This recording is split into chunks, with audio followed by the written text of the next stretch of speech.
entrera dans le lieu très saint, qui portera son regard sur lui pour l'adorer, l'honorer, qui réjouira le cœur du Seigneur, qui lui offrira un chant d'amour pour l'aimer, le glorifier. Reçois favorablement les paroles de ma bouche, les sentiments de mon cœur. Accepte l'offrande de ma vie, viens remplir le vase que je suis, qui cherchera sa main puissante, qui demandera force et sagesse pour le servir, lui obéir, qui se lèvera pour le Seigneur, qui portera le flambeau de la guérir et restaurer. Reçois favorablement les paroles de ma bouche, les sentiments de mon cœur. Accepte l'offrande de ma vie, viens remplir le vase que je suis,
il a donné Jésus-Christ, son Fils. Maintenant, le faible dit je suis fort, le pauvre dit je suis riche, Dieu a fait de grandes choses pour nous. Maintenant, le faible dit je suis fort, le pauvre dit je suis riche, Dieu a fait de grandes choses pour nous. Merci.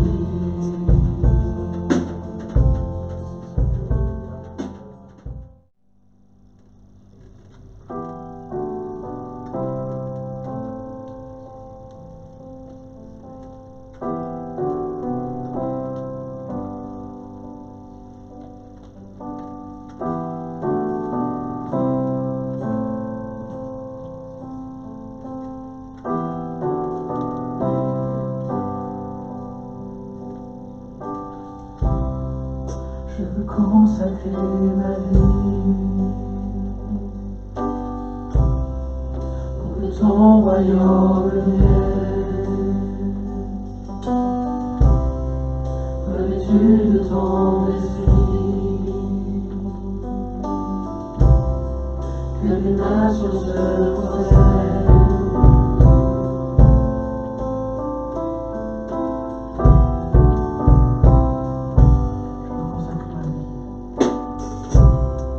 Je veux consacrer ma vie pour que ton royaume vienne, revêtu de ton esprit, que les nations se prosternent. Rends-moi sensible à ta voix.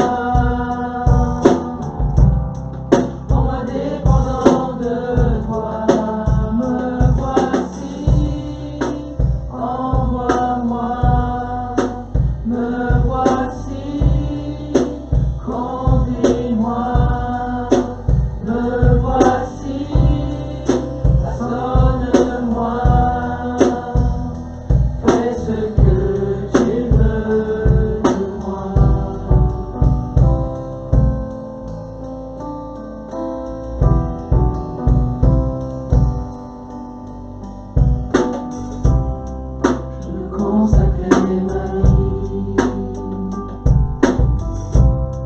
pour que ton royaume vienne, revêtu de ton esprit, que les nations se prosternent. Rends-moi sensible à ta voix. Rends-moi dépendant de toi. Rends-moi sensible à ta voix. Rends-moi dépendant de toi.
Éternel puissant, roi majestueux.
Bonjour, chers amis, heureux d'avoir partagé ces temps de louange ensemble.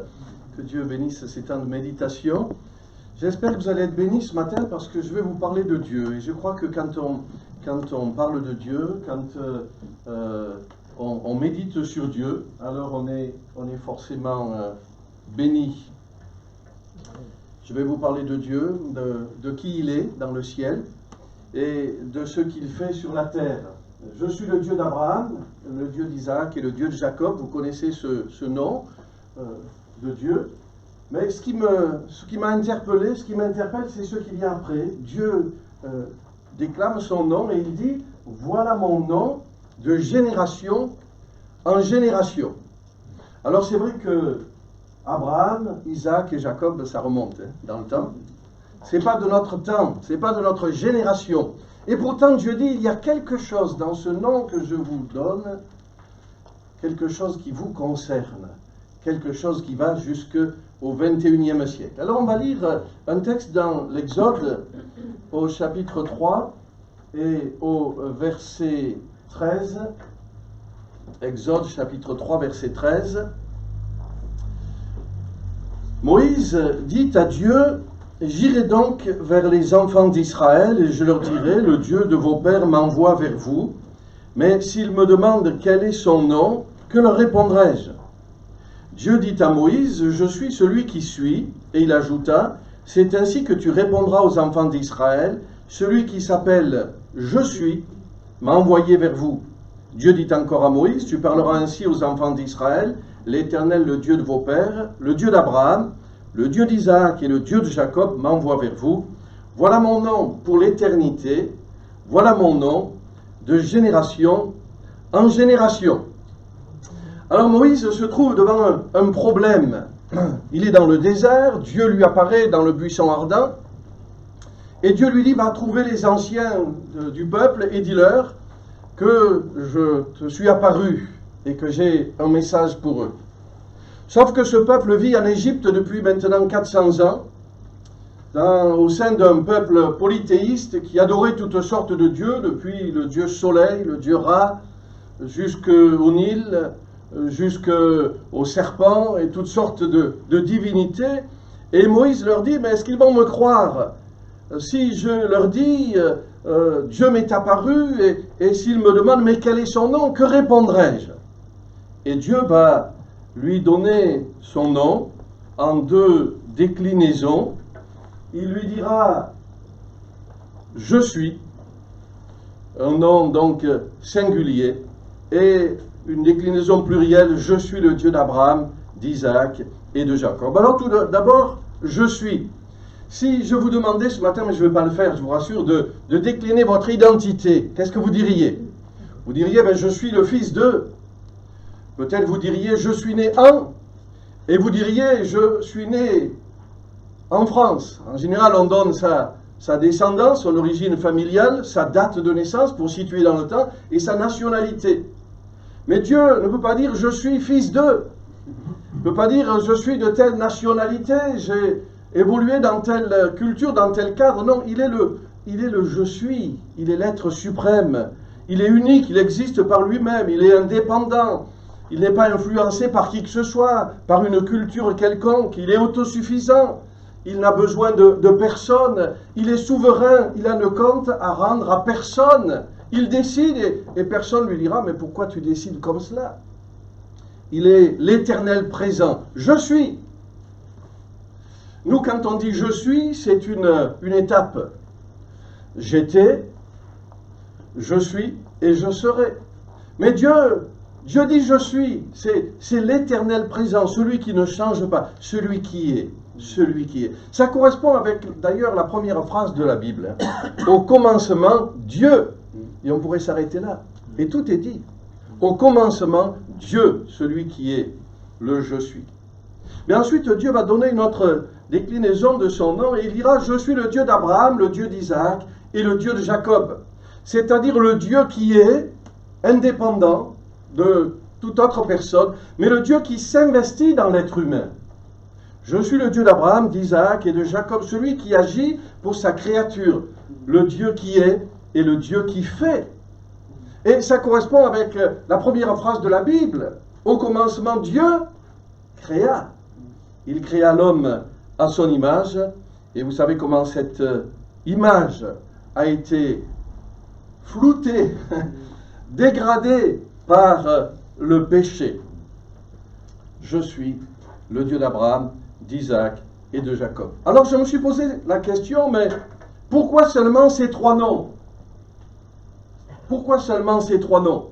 Pourquoi on ne continue pas la liste? Je suis le Dieu d'Abraham, d'Isaac, de Jacob, d'Élie, de David, de Daniel, d'Ézéchiel, de l'apôtre Paul, et puis on pourrait mettre notre nom. Pourquoi seulement ces trois? Trois, ça nous parle de la Trinité. Il y a dans ce triptyque nominatif, ce tableau unique en trois parties, il y a quelque chose qui nous présente l'action de la Trinité, l'activité trinitaire, l'investissement de chaque personne de la Trinité dans l'homme. Je dirais que au travers de ces trois noms, ce chiffre 3, c'est la Trinité en action. C'est l'action du Père dans Abraham, c'est l'action du Fils dans Isaac, et c'est l'action du Saint-Esprit en Jacob. Mais on pourrait dire, ok, Dieu a dit, je suis le Dieu de trois hommes, mais pourquoi ces hommes-là? Est-ce qu'ils sont plus méritants que les autres? Tout à l'heure, je parlais de Dieu de David. Jésus s'appelle le fils de David. Dieu aurait pu choisir trois autres hommes que ces trois. Mais, bon, d'une part, il s'agit des patriarches, donc on est dans un projet pilote, on est au commencement de l'histoire de la foi. Mais ces trois hommes représentent l'action de Dieu pour restaurer son image. Je vous l'ai dit, son image a été dégradée par le péché, mais Dieu va tout de suite agir pour restaurer son image dans le croyant. Vous savez, à l'époque d'Abraham, l'image de Dieu était très dégradée dans la créature humaine. En Mésopotamie, là, dans le contexte culturel dans lequel Abraham a évolué, il y avait beaucoup d'idolâtrie, beaucoup de paganisme, et Dieu va prendre les choses en main, et il va retirer Abraham de ce milieu culturel délicat, et il va former son image en lui. Et on pourrait parler de l'histoire de ces trois hommes. Voulez-vous, pendant quelques instants, qu'on réfléchisse à l'histoire de ces trois hommes, Abraham, Isaac et Jacob, au point que Dieu dira « Je suis leur Dieu ». Bien, tout d'abord, Abraham, si on devait résumer la vie d'Abraham dans une phrase, on dirait Abraham, c'est un homme de foi.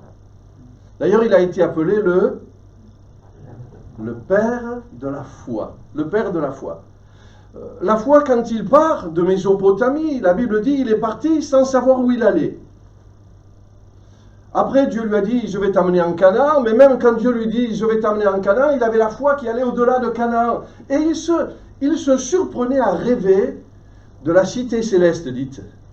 Quelle foi, hein? La cité qui a de solides fondements, qui n'a pas été faite par un constructeur homme, mais par Dieu. Et puis Dieu lui dit, tu vas avoir des enfants nombreux, sauf que il était vieux, sa femme était stérile et ménopausée, ce qui n'arrange pas les choses. Mais la Bible nous dit, il a espéré contre, allez continuer, contre toute espérance. Cet homme de foi, il a espéré contre toute espérance, il crut, en sorte qu'il devint père d'un grand nombre de quoi? Pas d'enfants, hein, de nations. Oui, il a été père des Juifs, hein, père des Hébreux, père d'Isaac, mais il a été père d'une multitude. L'apôtre Paul l'explique très bien dans Galates au chapitre 3 au verset 7, quand il dit « Tous ceux qui ont la foi sont fils d'Abraham ». Abraham est à l'origine du peuple d'Israël, du peuple de Dieu, mais il est aussi à l'origine de l'Église, de l'ensemble des croyants. Donc, on comprend un peu que Dieu dise « Je suis le Dieu d'Abraham ». Il n'a pas toujours été comme ça, Abraham, mais Dieu a restauré son image en lui, on le verra tout à l'heure. Isaac. Qu'est-ce qu'il a fait d'extraordinaire, Isaac? Tout au long de sa vie, pas grand-chose. La Bible ne nous dit pas grand-chose sur les actions d'Isaac, sauf que il a été un fils obéissant, même jusqu'à la mort. Vous vous rappelez que Dieu a demandé à Abraham d'offrir son fils en sacrifice. Ça nous paraît complètement étonnant comme idée. Mais vous savez, dans un monde idolâtre où les gens offraient leur fils en sacrifice à des idoles, c'est un peu comme si Dieu disait à Abraham, tu serais capable de faire ça pour moi? Et c'est donc quelque chose qui n'est pas étranger à ceux qu'ils connaissent. Et on les voit tous les deux marcher vers le mont Morija. Il y a des phrases qui nous serrent le cœur. Ils marchaient tous deux ensemble. Isaac portait sur son dos le bois qui allait être la base du sacrifice. Abraham portait le couteau et le feu. Et Isaac, il se questionne, hein. Il connaît la pratique idolâtre et à un moment donné, il va dire à son père, pas qu'il lui a dit papa ou père, mais père, voilà le couteau, tu l'as dans la main, dans l'autre main tu as le feu, moi j'ai le bois, mais où est l'agneau pour l'Holocauste? On estime que Isaac avait, c'était un jeune adulte, il avait entre 15 et 17 ans lorsque son père l'a pris, l'a attaché, l'a mis sur le bois et a levé le couteau. Mais on n'entend aucune plainte, aucune parole. Il aurait pu, d'un geste, bousculer le vieillard et sauver sa vie, mais non, il va être comme un fils obéissant jusqu'à la mort. Jusqu'à la mort. Il a été sauvé par le bélier, retenu par les cornes. On pourrait dire c'est une image de l'agneau de Dieu. Et puis on va un peu plus loin, Jacob. Alors Abraham a été le père de la foi. Isaac, ce qui le caractérise, c'est l'obéissance. Mais Jacob, ah, Jacob, quel drôle de bonhomme Jacob, hein? Jacob, c'est un trompeur. Un trompeur qui a vécu dans la tromperie et qui a été beaucoup trompé. Ça a commencé très tôt, vous savez, intra-utéros. Utéros ou utéro? Utéro. Déjà, dans le ventre de Rebecca, il se battait avec son frère. Les commentateurs bibliques pensent que Rebecca a été la première femme à donner naissance à des jumeaux. En tout cas, elle ne comprenait pas ce qui se passait. Elle dit, il y a un truc qui ne va pas là. Alors elle va devant l'Éternel, elle va dire, mais qu'est-ce qui se passe? Et Dieu lui dit quelque chose d'étonnant. 2 nations sont dans ton ventre, 2 nations vont sortir de toi. Et puis quand les jumeaux sont sortis, c'est le plus poilu qui est sorti en premier, hein, Ésaü, mais son frère le tenait par, vous vous rappelez? Par le talon, le supplanteur. Il voulait être le premier. Arrivé à l'adolescence, il va échanger le droit d'aînesse contre un plat de lentilles. Si encore il y avait eu des saucisses de Toulouse avec des lentilles, mais que des lentilles. Il le voulait, ce droit d'aînesse. Plus tard, à l'âge adulte, il va se déguiser, alors que son père est quasiment aveugle, il va se déguiser pour voler la bénédiction. Mais pourquoi il voulait tant le droit d'aînesse? Vous savez, le droit d'aînesse, ça donnait 3 avantages. D'abord, ça plaçait l'aîné en responsable spirituel de la famille ou de la tribu, une sorte de prêtre, de sacrificateur pour la famille. Ensuite, ça lui donnait une double portion d'héritage. Ben, ça avait du sens quand même. Hein. Nous, ça nous paraît injuste, mais ça avait du sens. À l'époque, il y avait des grandes familles avec beaucoup d'enfants. Les domaines étaient divisés et surdivisés, mais il y en avait au moins un qui gardait la partie principale et qui permettait, si besoin, de pouvoir aider la famille. Et puis, la troisième chose, c'est que c'est le droit d'aînesse qui recevait sur lui une bénédiction spéciale, les promesses de Dieu faites à Abraham, l'alliance entre Dieu et Abraham, sur la base du sacrifice d'Isaac, cette alliance qui disait qu'un jour le Messie viendrait, qui disait qu'un jour, eh bien, naîtrait celui qui serait en bénédiction pour toutes les nations. Et toutes ces promesses liées au peuple de Dieu, l'alliance de Dieu avec Abraham, elles se transmettaient par le fils aîné. Ésaü était profane, il s'en fichait des choses spirituelles. Mais Jacob voulait absolument la bénédiction, sauf qu'il s'y prenait mal. Je dirais que Jacob, il luttait par la chair. Et vous savez, même si on veut obtenir les choses de Dieu, ce qui est bien, par la chair, par nos propres efforts, on n'y arrive pas. Essayez d'être saint par vos propres efforts. Essayez de porter en vous l'image de Dieu par vos propres efforts. Essayez d'être fidèle seulement par vos propres efforts. Même les religions n'y arrivent pas. Non, tant que nous agissons par la chair, nous n'y parvenons pas. C'est ainsi qu'après avoir volé la bénédiction, son frère veut le tuer. Ésaü veut tuer Jacob. Si encore il avait été cueilleur de figues, ça donne du temps. Mais il était chasseur. Il avait des armes et il voulait le tuer. À coup de figue, ça prend du temps pour tuer quelqu'un. Mais avec un arc et une flèche. Alors il s'en va. Il va au pays de Laban. Il se marie. Et au matin de sa nuit de noces, quand le soleil commence à éclairer la case, il se rend compte que celle qui est à côté de lui, ce n'est pas la fille qu'il avait choisie. Il voulait Rachel, il a eu Léa. Le trompeur a été trompé.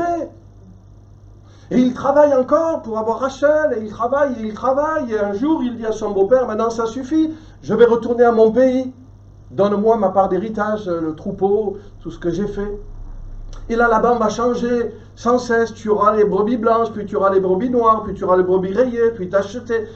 Il est trompé encore là.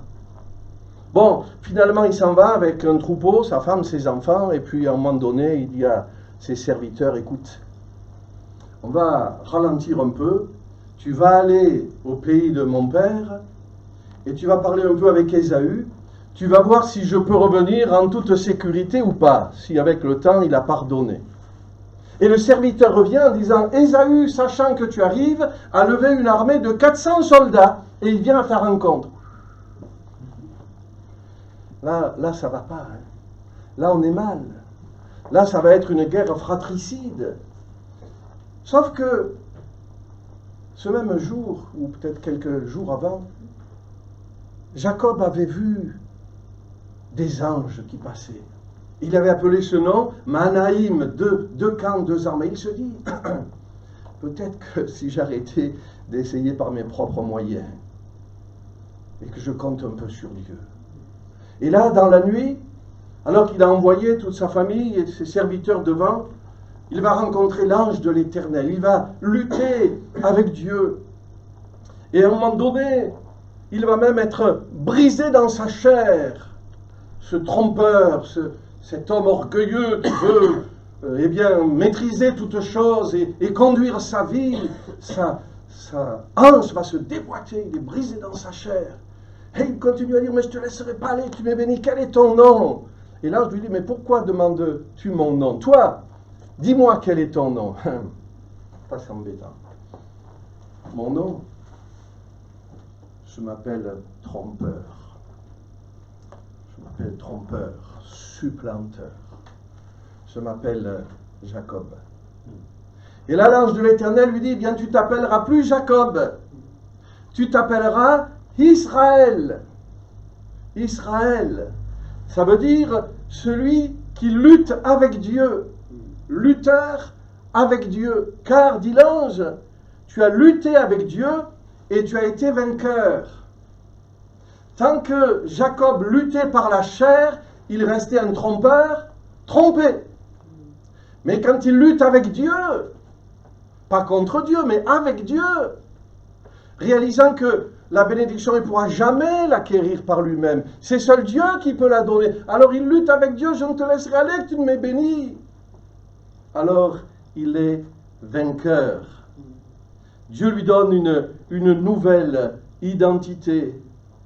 Et le trompeur va devenir ambassadeur. Il va rencontrer son frère, ils vont se réconcilier, tomber dans les bras l'un de l'autre, et il va déjouer une guerre fratricide. Revenons sur le nom que Dieu donne. Le Dieu d'Abraham, je suis le Dieu d'Abraham, d'Isaac et de Jacob. Après avoir brossé le tableau, qui sont ces trois hommes, qu'est-ce qu'ils ont vécu? Ce nom est porteur d'un message. C'est comme une prophétie du plan du salut que Dieu a mis en place pour l'homme. Abraham, c'est la foi. Il crut Dieu et cela lui a été compté à justice, le salut par la foi. Isaac, c'est le symbole de la croix, le sacrifice. Il va au Morija, il est sauvé par le bélier, par l'agneau de Dieu. Jacob, C'est l'image de la nouvelle naissance. Il reçoit une nouvelle identité comme régénéré par le Saint-Esprit. Et on comprend pourquoi Dieu dit « Je suis le Dieu d'Abraham, d'Isaac et de Jacob ». Je suis, c'est le Dieu qui est. Mais je suis le Dieu d'Abraham, d'Isaac et de Jacob, c'est celui qui fait, celui qui a un plan pour sauver l'homme, qui a un plan qui veut agir, s'investir dans l'homme. Voilà mon nom de génération en génération. Parce que pour nous aussi, on a commencé par la foi, on est venu à la croix et on est né de nouveau. C'est le même plan, c'est le même programme. Voilà pourquoi son nom est un nom de génération en génération. C'est un nom qui est aussi prometteur d'une action. On l'a vu. La restauration de l'image de Dieu dans le trio des patriarches. Regardons comment Dieu, on a dit que Dieu avait créé l'homme à son image, mais que l'image de Dieu a été dégradée. Regardez comment après avoir marché avec Dieu, ces hommes vont être petit à petit transformés, et l'image de Dieu, le caractère de Dieu, va se forger en eux. L'image de Dieu le Père. Vous savez, Dieu le Père, c'est celui qui a tant aimé. Car Dieu a tant aimé le monde qu'il a donné son Fils. L'amour du Père qui donne son Fils. Combien faut-il aimer pour donner son Fils, son unique? Eh bien, la restauration de l'image de Dieu dans Abraham, à Morija, eh bien, Abraham devient le type du Père qui donne son Fils. Et on comprend que ce qui s'est passé au Morija, eh bien, ça nous amène jusqu'au calvaire, du Morija au calvaire. Il y a là comme, eh bien, une projection prophétique. Quand Dieu dit à Abraham, est-ce que tu m'aimerais assez pour m'offrir ton fils? Il ne veut pas juste tester Abraham, mais il veut montrer aux hommes, à nous ce matin, que ce qu'il n'a pas demandé à Abraham, au Morija, lui, le je suis, l'a fait pour nous au mont Calvaire. Quelle grâce! L'image de Dieu le Fils.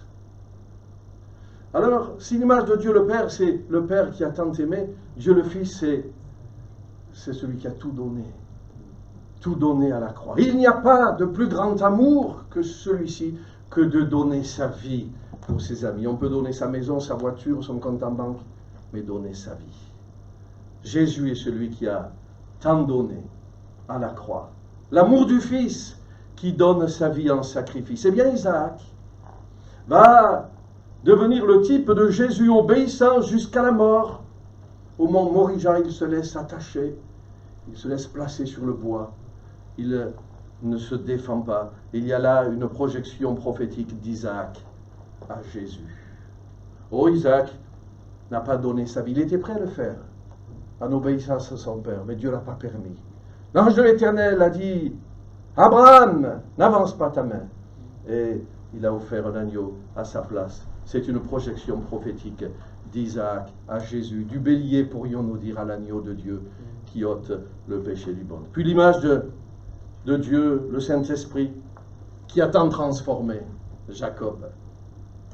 Passé de trompeur à Israël, celui qui lutte avec Dieu et qui est vainqueur. Béni soit le Seigneur, de trompeur à ambassadeur de paix. Alors après avoir dit ces choses, après avoir vu ce que Dieu a fait dans la vie de ces hommes, comment il les a transformés, comme le potier qui... le mot ne me vient pas, qu'est-ce qu'il fait le potier avec l'argile? Il façonne, merci. Voilà, j'ai encore besoin de mon fils. Tout au long de ces pérégrinations, de ces années, le divin potier va façonner Abraham, va façonner Isaac, va façonner Jacob. Mais il dira, voici mon nom, de génération en génération. Ça veut dire que Dieu est toujours le potier et qu'il veut nous façonner. Alléluia. Il veut nous façonner. L'action de Dieu dans notre vie, ce que Dieu veut faire en nous. Vous savez, quand on dit le Dieu d'Abraham, le Dieu d'Isaac, le Dieu de Jacob, ça fait un peu vieillot, hein. C'est un passé lointain, Abraham, Isaac et Jacob. Encore il dirait le Dieu des apôtres, mais ça fait loin. On pourrait dire, mais quel rapport y a-t-il entre le monde d'Abraham où on se déplaçait à pied ou à dos de chameau et le nôtre où on se déplace presque en vaisseau spatial? Mais écoutez, pris à la lettre, c'est un nom qui peut paraître vieillot. Mais pris dans son sens spirituel, c'est un nom qui va bien pour le 21e siècle. Écoutez ce qu'en dit Jésus dans Marc au chapitre 12 et au verset 26. Jésus dit, « N'avez-vous pas lu dans le livre de Moïse ce que Dieu lui dit à propos du buisson? Je suis le Dieu d'Abraham, le Dieu d'Isaac et le Dieu de Jacob. » Écoutez bien, Dieu n'est pas le Dieu des morts, mais des vivants. On pourrait paraphraser, Dieu n'est pas le Dieu du passé, mais il est l'Éternel. Je suis le Dieu du présent éternel. Voici mon nom de génération en génération, ce que Dieu a fait avec ces hommes. Il y a des millénaires, il veut le faire avec nous aujourd'hui. Il est leur Dieu, il est le nôtre. Ils ont vécu dans un contexte qui était le leur, un contexte certes d'idolâtrie, de méconnaissance de Dieu. Ils ont appris à connaître Dieu et à être marqués par son caractère, au point de pouvoir faire des œuvres qui le glorifient. Eh bien, nous vivons dans un monde qui n'est pas facile, hein? Un monde de corruption, d'incrédulité, un monde de méchanceté. Mais Dieu n'a pas dit son dernier mot, et il veut nous façonner et restaurer son image en nous. Alors, restaurer son image en nous, c'est-à-dire imprimer son caractère, ses lois dans notre cœur. Il veut faire de toi, permettez-moi de vous le dire comme ça, mais quand je dis de toi, au fond, je pense de moi. Il veut faire de toi un Abraham, un père de la foi, c'est-à-dire un homme fait, un homme mûr, un homme, une femme de foi. Ah, je pense aux apôtres qui parfois ont entendu Jésus leur dire « homme de peu de foi ». Waouh, ça casse ça. Hein? Je crois qu'il pourrait le dire de moi, homme de peu de foi. Bien des fois, il aurait pu me dire homme de peu de foi. Mais il n'a pas dit son dernier mot. Et il continue de travailler dans mon cœur, et il veut travailler dans ton cœur, parce qu'il est le Dieu d'Abraham, mais il est aussi ton Dieu. Il est Dieu de génération en génération, et il a autant d'intérêt pour notre génération qu'il avait d'intérêt pour la génération d'Abraham. Alors il veut faire de toi un homme de foi, il veut faire de toi un père, qui est un repère, pardonnez le jeu de mots, mais il lui a dit, tu t'appelles Abraham, tu t'appelles Abraham, tu t'appelleras Abraham, tu t'appelles Père élevé, tu t'appelleras Père d'une multitude. Le Seigneur veut œuvrer en nous pour faire de nous des repères de foi pour ceux qui nous entourent, pour que nous puissions engendrer des âmes pour le Seigneur. Oui, des nations sont issues d'Abraham, la nation, on va dire, sur le plan biologique, mais aussi sur le plan spirituel. Et Dieu veut nous utiliser pour être des repères de foi dans nos familles, auprès de nos enfants, de nos petits-enfants, dans notre famille biologique. Mais il veut aussi faire de nous des repères pour que des gens de ce monde disent mais voilà une femme qui a la foi, voilà un homme qui a la foi, et que par notre témoignage, eh bien, ils puissent aussi devenir enfants de Dieu. Alléluia. C'est pas facile de témoigner. On est tel, enfin, vous non, mais moi oui, tellement timide. Pas facile de témoigner. Mais je pense à Abraham, quand il était vieux, sa femme, on l'a dit, stérile et ménopausée, et Dieu lui dit, je vais faire de toi le père d'une multitude. Moi? Elle? Nous? Tu es sûr, Seigneur, que tu ne te trompes pas? Non, on demande à d'autres, mais il a cru, et ça s'est produit. Et Jésus a dit, vous recevrez une puissance et vous serez mes témoins. Moi, Seigneur, ton témoin. Croyons-le, afin que le Seigneur le réalise dans nos vies. Il veut faire de nous un Abraham, il veut faire de nous un Isaac, c'est-à-dire un disciple de Jésus, obéissant.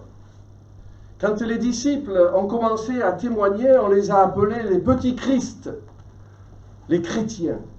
Les chrétiens. On a remarqué que ces gens, c'était des disciples de Jésus, des petits Christ. Tout à l'heure, on parlait de cette image bouleversante de ce jeune homme qui porte le bois sur lequel il va être brûlé, tué et brûlé.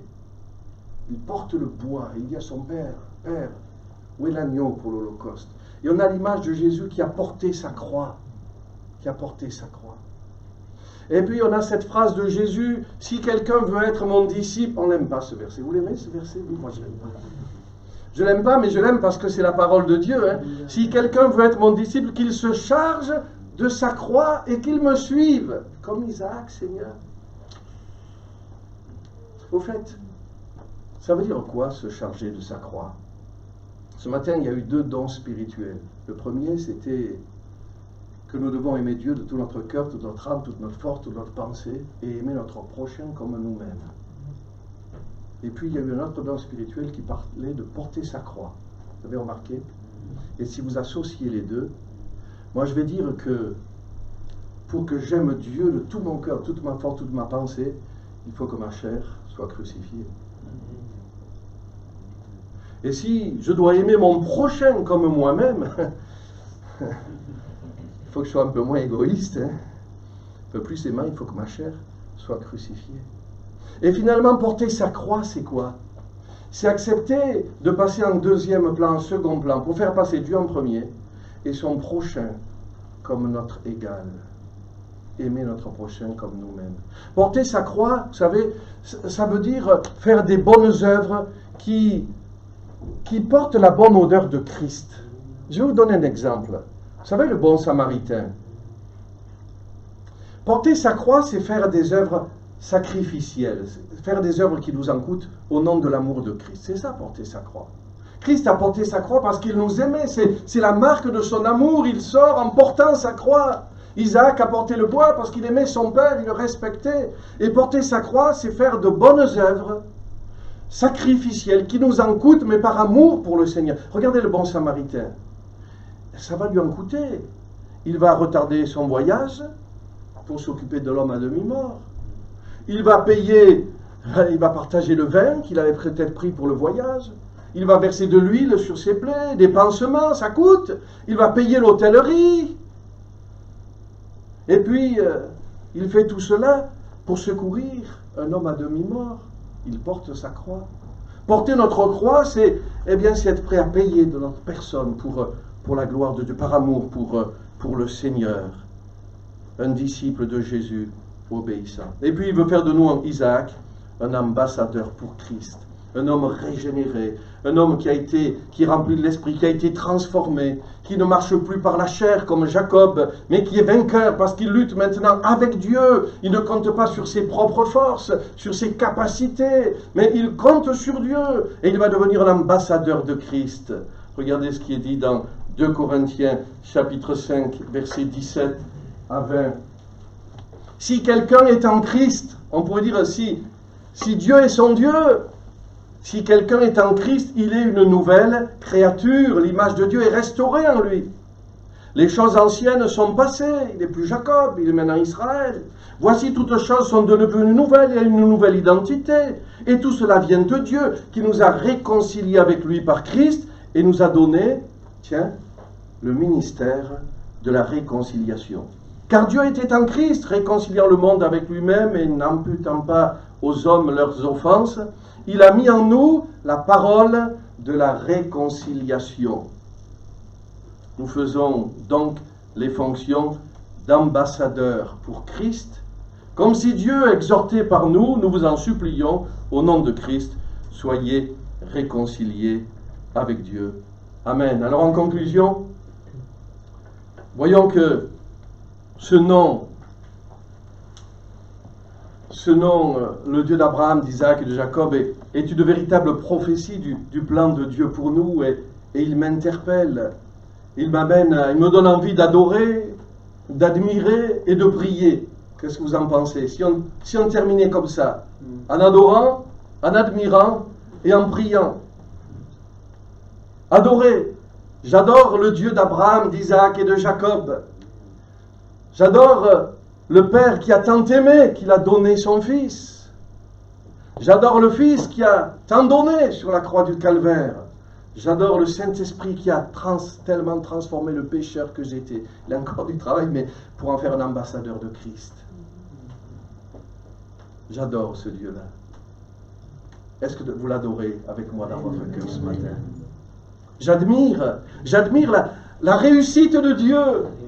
J'admire la restauration de l'image de Dieu dans les patriarches. Il y avait du boulot, surtout avec Jacob, mais avec Abraham, il y en avait aussi. Il fait d'Abraham un père aimant Dieu jusqu'à lui offrir son fils. Wow.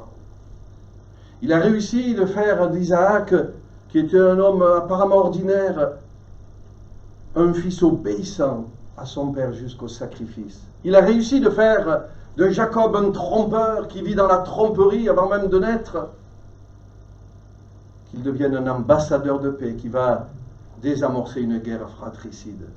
Oui, j'adore Dieu et j'admire ce qu'il a fait dans la vie d'Abraham, d'Isaac, de Jacob. J'admire ce qu'il a fait dans votre vie, vous qui êtes là ce matin. Vous avez chacun votre histoire, votre parcours.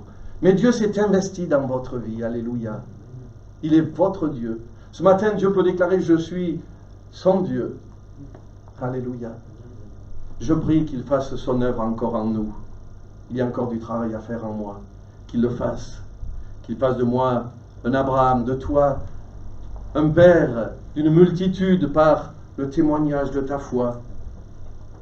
Un Isaac, un disciple qui suit le Seigneur en portant sa croix, qui ne vit plus pour lui-même, mais qui est mu par l'amour de Christ pour les autres, pour ce monde à demi-mort. Qu'il fasse de nous des Jacob, des ambassadeurs pour Christ, des gens qui portent en eux le message de la réconciliation avec Dieu et entre les hommes. Je termine. Je dirais, j'ai commis quelques fautes en citant le nom de Dieu volontairement, mais je vais rectifier. Je dirais, Dieu est un Dieu personnel, individuel. Du grand je suis inatteignable au Dieu d'Abraham, d'Isaac et de Jacob. C'est un Dieu qui s'intéresse à l'homme individuellement. Regardez la construction individuelle de son nom. Moi, j'ai souvent dit le Dieu d'Abraham, d'Isaac et de Jacob, pour gagner quelques secondes, pour pas être trop long. Mais le nom, c'est pas « Je suis le Dieu d'Abraham, d'Isaac et de Jacob », vous avez remarqué? C'est « Je suis le Dieu d'Abraham, le Dieu d'Isaac et le Dieu de Jacob ». Dieu est un Dieu individuel, il est le Dieu de chacun. Le grand je suis ne s'intéresse pas seulement à l'église évangélique de Pentecôte de Bolène. Le grand je suis s'intéresse à toi, à chacun de nous, à ta vie personnelle. Béni soit Dieu. Il n'est pas seulement le Dieu des patriarches et puis le Dieu de l'église et le Dieu de notre génération. Il est mon Dieu, il est ton Dieu, il s'intéresse à toi. Si je devais paraphraser l'expression de ce nom, le Dieu d'Abraham, le Dieu d'Isaac, le Dieu de Jacob, pour que vous puissiez retenir peut-être le message. C'est un peu comme si Dieu disait, je suis le Dieu d'Abraham, le Dieu d'Isaac et le Dieu de Jacob. Je suis le Dieu de quiconque, dans n'importe quelle génération que ce soit. Je suis le Dieu de quiconque a la foi en Dieu le Père, comme l'a eu Abraham. De quiconque vient à la croix de Christ, comme prophétiquement l'a fait Isaac. De quiconque né de l'Esprit reçoit cette identité nouvelle, né de Dieu, né de nouveau, comme d'une manière prophétique Jacob l'a reçu. Et je termine simplement par ce verset.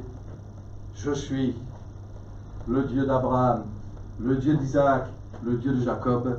Voilà mon nom de génération en génération. Amen. Amen. S'il est ton Dieu, lève la main. Alléluia. Il est notre Dieu. Le Dieu d'Abraham, le Dieu d'Isaac, le Dieu de Jacob est devenu un jour notre Dieu. Béni soit le Seigneur. Est-ce qu'on peut adorer, admirer, méditer un petit peu ce qu'on a entendu et prier?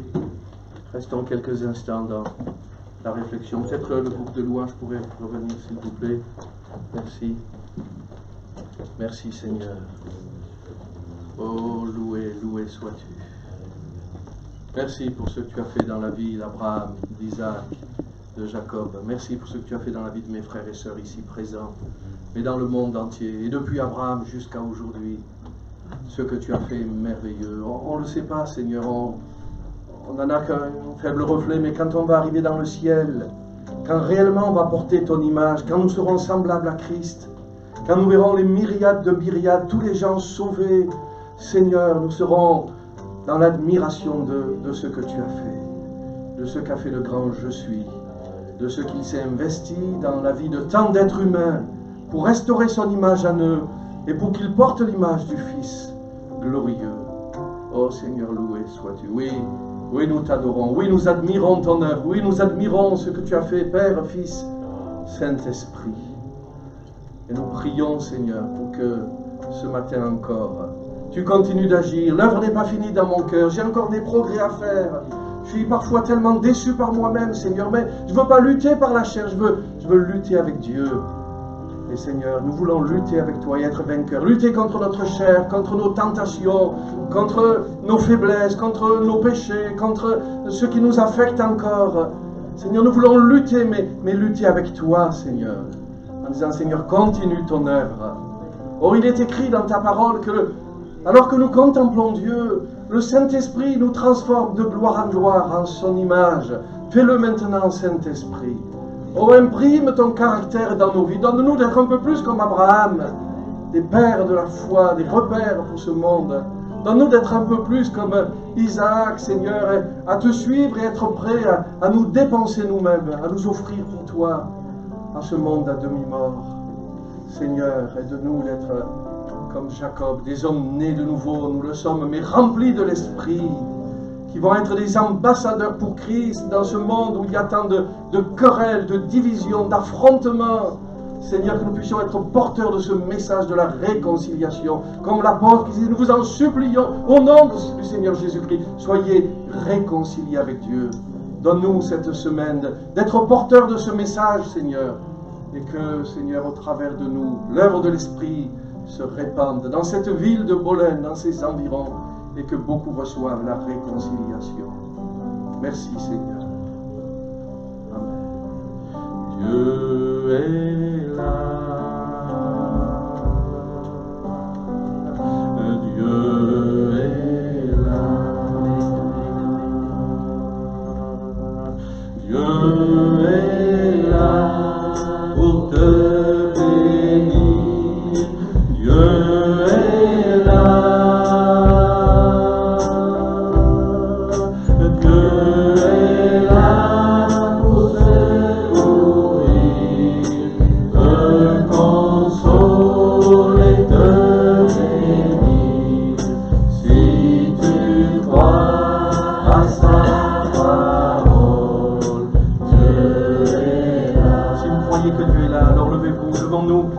Seigneur, et laissons l'Esprit de Dieu agir en nous, restaurer cette image de Dieu dans nos vies. Amen.